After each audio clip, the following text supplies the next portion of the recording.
With knowledge, with intuition, with power.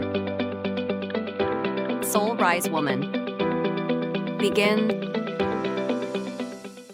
Hello, I'm Soul Rise Woman, and welcome to my podcast, The Space where we transform breakdowns into breakthroughs. Have you ever felt completely lost after a crisis? Like everything you knew no longer made sense, and you didn't know where to start again?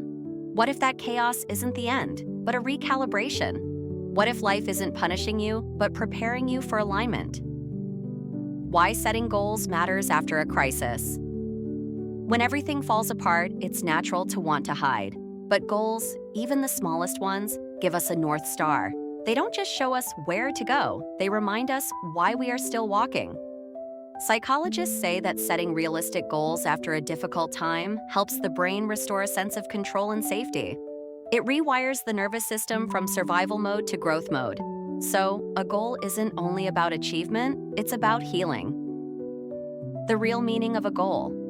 A true goal doesn't come from fear or comparison, it comes from connection, from what feels meaningful to your soul. Women especially tend to find direction not through pressure, but through purpose. When we align goals with self-compassion, discipline stops being a punishment, it becomes devotion. Real-life reflections. A woman who went through a breakup might set a goal not to move on quickly, but to reconnect with herself. A mother who felt lost in routine might decide to start a 10-minute daily ritual, not for productivity, but for presence. A student who failed an exam might set a new goal, to study with curiosity instead of fear. See? Each goal is not about proving, it's about rebuilding from within. The science behind direction. According to research from Stanford University, people who set specific, emotionally meaningful goals activate the brain's reward circuitry, increasing motivation and resilience. This is especially powerful after emotional trauma or crisis, because it gives your mind something new to attach to, a sense of hope, direction, and stability. So, no, you don't need a 5-year plan. You just need a why that feels alive today. Gentle steps to regain direction. 1. Pause before you plan. Take a breath. Feel your body. Ask, what do I need right now? 2. Choose a feeling, not just a goal. Instead of, I want to lose weight, say, I want to feel strong. 3. Create micro goals. Tiny, consistent steps build trust in yourself. And that's where real direction begins. While women often find healing through emotional connection, men may process change through tangible action. But both paths can meet when awareness and compassion guide the journey.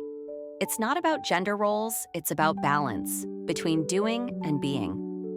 If you're looking for a companion on this journey, I deeply recommend the book Atomic Habits by James Clear.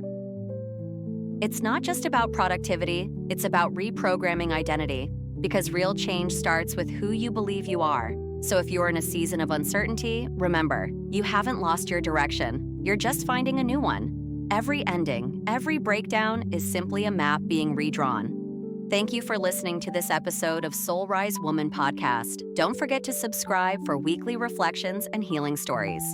Until next time, trust your timing and rise with your soul.